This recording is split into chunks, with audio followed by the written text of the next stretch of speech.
ہماری تاریخ کے عظیم ترین دنوں میں سے یہ 6 ستمبر کا دن ہے۔ اگر آپ صرف اس دن کی صبح وہ تقریر سن لیجئے جو ایوب خان نے کی تھی، ریڈیو پاکستان پر وہ تقریر کی گئی کہ لا الہ الا اللہ کے ماننے والوں پر ہندوستان نے حملہ کر دیا، میرے قوم کے ہم وطنوں جنگ شروع ہو چکی ہے، اٹھو اور دشمن پر ٹوٹ پڑو۔ پاکستان کی پوری قوم نعرہ تکبیر لگاتی ہوئی سڑکوں پر نکل گئی تھی۔ ہندوستان نے 6 ستمبر کی صبح فجر سے کچھ پہلے لاہور شہر پہ حملہ کیا اور ان کے جرنیل نے بڑک ماری تھی کہ ہم 11 بجے تک لاہور جمخانہ میں بیٹھ کر شراب پئیں گے اور بدماشی کی محفل سجائیں گے۔ دشمن کی طاقت کا بھی پہلے اندازہ کیجئے۔ دیکھیے دشمن 5 گنا بڑا تھا آپ سے، اور اچانک اتنا بڑا حملہ کرتا ہے جس کے اندر ایک ایک حملے میں 500 ٹینک استعمال کیے جاتے ہیں، تقریباً 500 ٹینک لاہور میں، 500 ٹینک کے قریب سیالکوٹ کے اوپر جب حملہ ہوتا ہے، اور یہ دونوں سرحدی شہر ہیں ہمارے۔ اور حال یہ تھا کہ Pakistan was totally caught by surprise. آپ کو واقعہ بتاتے ہیں، واقعات اگر آپ سنیں تو اس سے آپ کو اندازہ ہوگا کہ یہ 65 کی لڑائی کا یہ واقعہ 6 ستمبر کو کیوں ہم اتنی رومانٹک طریقے سے، اتنی محبت اور اتنی پیار سے، ایموشن سے، جذبات سے کیوں یاد کرتے ہیں۔ ایئر چیف نے نور خان صاحب کی دلیری اور جرت دیکھے، یہی پہ لیڈنگ فرام دا فرنٹ جسے کہتے ہیں، انہوں نے کہا کہ یہ سارٹیز نہیں جائیں گی جب تک میں خود نہ دیکھ لوں کہ یہ کتنی خطرناک ہے ہمارے پائلٹ۔ دنیا کی تاریخ میں پاکستان فوج ایک واحد فوج ہے کہ جس میں آفیسر کیجویلٹی ریٹ سب سے زیادہ ہے، اس لیے کہ ہمارے آفیسرز آگے بڑھ کر لیڈ کرتے ہیں۔ پاکستان نیوی کے پاس ایک سبمرین تھی غازی، اور اس سبمرین نے دشمن کا ناطہ بند کیا ہوا۔ اس زمانے میں تاریخ ناول اور کتابیں لکھی گئی کہ سومنات پر محمود غزنوی کے 17 حملوں کے بعد یہ 18واں حملہ، اور پاکستان کی نیوی آگے بڑھ کر سمندروں میں گئی، دوارکا پہ گئی، دوارکا کے قلعے کو تباہ کیا بومنگ کر کے، فائرنگ کر کے، شیلنگ کر کے، اور پھر نکل کر واپس آئی۔ میرے والد توپ خانے کے افسر تھے اور سیالکوٹ ہی میں مقیم تھے۔ سیالکوٹ سیکٹر پہ بالکل سرحد پہ ہمارا گھر تھا میرے، اور جب یہ جنگ شروع ہوتی ہے تو خاندانوں کو، عورتوں کو، بچوں کو وہاں سے نکلنا پڑا، تو اس میں ہماری والدہ ہمیں لے کر نکلی، اور یہ وہ وقت تھا کہ جب ہمارے گھر کے آس پاس توپیں لگی ہوئی تھی اور پاکستان کی فوج جوابی حملہ شروع کر رہی تھی سیالکوٹ سیکٹر پہ دشمن کے خلاف۔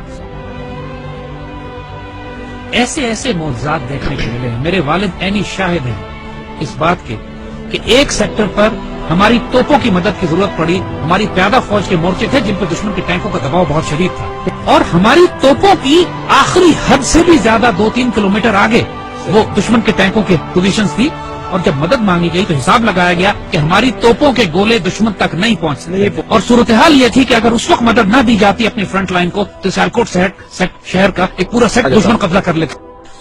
اللہ کے توکل پر یقین کریں، افسروں کی آنکھوں میں آنسو آ گئے، انہوں نے اللہ کے بھروسے پہ، اللہ کے آسرے پہ کر کے دشمن کی طرف توپوں کا منہ کر کے فائر کیا ہے، اور ناقابل یقین بات ہے کہ گولا تقریباً 2.5-3 منٹ لیتا ہے فائر ہونے کے بعد توپ کا اپنی منزل پہ پہنچتے ہوئے۔ 3 منٹ کے بعد وائرلیس پہ ہماری جو آگے ہمارے مورچے تھے وہاں سے نعرے تکبیر کی آوازیں آنے لگی کہ دشمن کے توپیں ٹھیک ٹینکوں کے بیچ میں گر رہے تھے، جو کہ ہماری توپ کی آخری حد سے بھی کئی کلومیٹر آگے تھا۔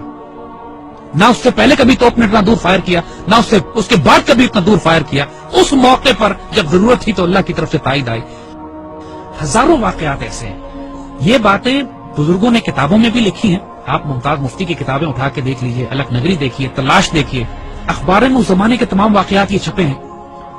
جب 65 کی لڑائی شروع ہوئی، ممتاز مفتی اپنی کتابوں میں لکھتے ہیں کہ مسجد نبوی شریف میں اللہ کے بندوں نے حضور صلی اللہ علیہ وسلم کی زیارت فرمائی اور دیکھا کہ حضور جنگی لباس میں اصحاب بدر کے شہداء کے ساتھ پاکستان کے دفاع کے لیے تشریف لے جا رہے ہیں کہ پاکستان پہ حملہ ہوا ہے، ہم نے اس کا دفاع کرنا ہے۔ اور یہ باتیں ممتاز مفتی نے لکھی ہیں، کتابوں میں چھپی ہیں، اخباروں میں چھپی ہیں، یہ باتیں اپنی طرف سے ہم نہیں بنا رہے۔ یہ باتیں کہ دشمن کے طیاروں ان کو ذمہ داری دی گئی کہ راوی کے پل پہ بمباری کرنی، وہ پائلٹ پکڑا گیا۔ جب اس سے پوچھا گیا کہ پل تو تمہارے سامنے تھا، تم نے بمباری کیوں نہیں کی؟ کہتے ہمیں کہا گیا تھا وہاں ایک پل ہے، مجھے 6 پل نظر آ رہے تھے۔ یہ باتیں دشمن کے سپاہیوں نے کہی ہیں جن کو گرفتار کیا گیا کہ وہ آپ کی گھوڑوں والی فوج کون تھی جو سفید لباس میں تھی اور جس کی تلواروں سے شعلے نکلتے تھے۔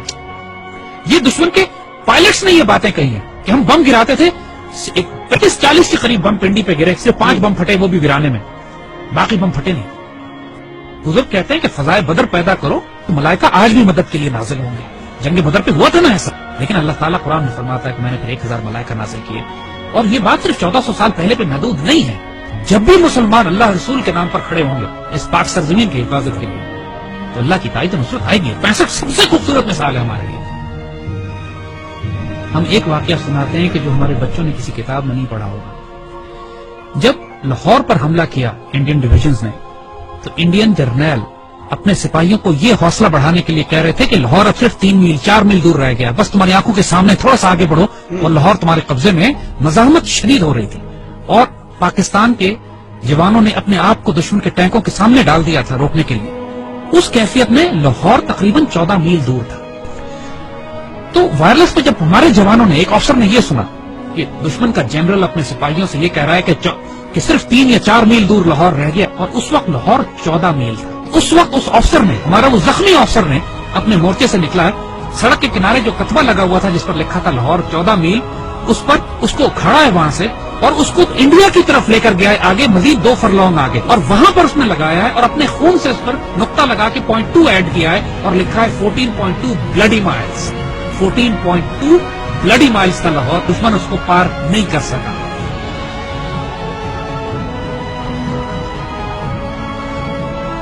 جب شہداء پہنچنا شروع ہوئے سی ایم ایچ میں، انہوں نے دیکھا کہ اتنا پریشر تھا کام کرنے کا کہ مرد سارے کام میں لگے ہوئے تھے، تو ان زخمیوں کو ریسیو کرنے کے لیے نرسز تھی، تو شہداء کو انہوں نے نرسز کے حوالے کیا کہ آپ ان کو تیار کریں اور رکھیں ایک ہفتہ کے بعد ان کو بریل کے لیے لے جایا جائے گا۔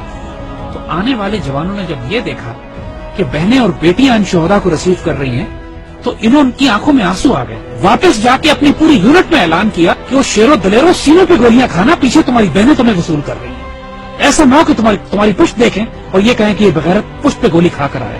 یعنی یہ جذبہ تھا جوانوں میں کہ ہمیں دفن کرنے کے لیے پیچھے ہماری بہنیں کھڑی ہیں، اور سب نے قسمیں کھائیں کہ ہم گولی سینوں پہ کھائیں۔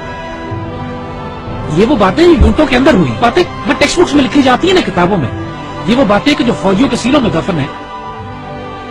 ایسے بھی موقع آ گئے کہ جب دشمن کے ٹینک ہمارے توپخانے کے اتنے نزدیک پہنچ گئے کہ براہ راست توپخانے اور ٹینکوں کی لڑائی شروع ہونے والی تھی۔ کہا جاتا ہے دوسری جنگ عظیم کے بعد سب سے بڑی ٹینکوں کی لڑائی بھی سیالکوٹ میں لڑی گئی۔ باقاعدہ ایک آرٹلری آفیسر نے کمانڈ دی کہ H E unload and A P load, یعنی ہائی ایکسپلوسو شیل نکال دو اور اب آرمر پیئرسنگ شیل لوڈ کرو، کیونکہ اب توپ اور ٹینک کی براہ راست لڑائی شروع ہونے والی۔ اور یہ ایسا موقع ہوتا ہے کہ جس کے بعد آر یا پار ہوتا ہے، اور ایسے موقع پہ اللہ نے دھند بھیج دی، بیچ میں دھندیں آ گئی جس کی وجہ سے دشمن کے ٹینک رک گئے، اور جس طرح پہلے کہا تھا کہ پہلے دشمن نے خوف طاری کر دیا اللہ۔ یہی وہ نظریاتی اور روحانی احساس تھی ہماری جو ہمیں پاکستانی مسلمان بناتی تھی۔ وہ کیا چیز تھی جس نے ہمیں سیسا پلائی ہوئی دیوار بنایا؟ وہ یہی کلمہ تھا، لا الہ الا اللہ، جو ہمارے دل کی دھڑکنوں میں محمد رسول اللہ ماشاء اللہ۔ اور آج جو 10,000 بچے اور افسر جوان ہمارے شہید ہوئے ہیں پاکستان کے دفاع میں، کشمیر سے لے کر وزیرستان میں، فاٹا میں، سوات میں، خوبصورت ترین بیٹے، ہماری مٹی کا نمک، 21، 22، 24 سال کے، 25، 26 سال کے خوبصورت جوان، اپنے جب چھوٹے بچوں کو چھوڑ کر، والدین کو چھوڑ کر، بیویوں کو چھوڑ کر، جنہوں نے شہادتیں دی ہیں اور خواہش کر کے اپنے آپ کو والنٹیئر کر کے شہید ہوئے ہیں۔ بہت بھاری قربانیوں کے بعد یہ پاکستان آپ کے حوالے کیا جائے، اس پرچم کو گرنے نہ دیں، اس پرچم پہ سب کچھ قربان کر دو، اس کی مٹی میں تمہارا خون شامل ہو گیا نا، 2 جہانوں میں خوش نصیب ہو جاؤ گے۔ اس مٹی کو چھوڑ کر چلے گئے بد نصیب ہو جاؤ گے۔ جو اس پاکستان میں بستا ہے وہ سایہ خدائے ذوالجلال ہے کہ دیکھو اس پاکستان کو ہلکا نہ لینا، یہ اللہ کے رازوں میں سے ایک راز ہے، اس پر قربان ہو جاؤ، سب سے سستا سودا ہے، سب سے اعلیٰ سودا ہے۔ یہ ہمارے بیٹے جو اس پہ قربان ہوتے ہیں نا، یہ سوال نہیں کرتے کہ اس پاکستان میں ہمیں کیا دیا، اس پاکستان کو آج آپ کی ضرورت ہے۔ Make a stand, stand firm, stand United, live with dignity, and inshallah Allah will give you the opportunity to die with honor. لیکن اس کے لیے اب تیاری کرو، تیاری کا وقت ہے، آزمائش آنے والی ہے، لیکن انشاءاللہ العزیز ایسے بیٹے ہمارے پاس ہیں جس پاکستان کو خود کریں۔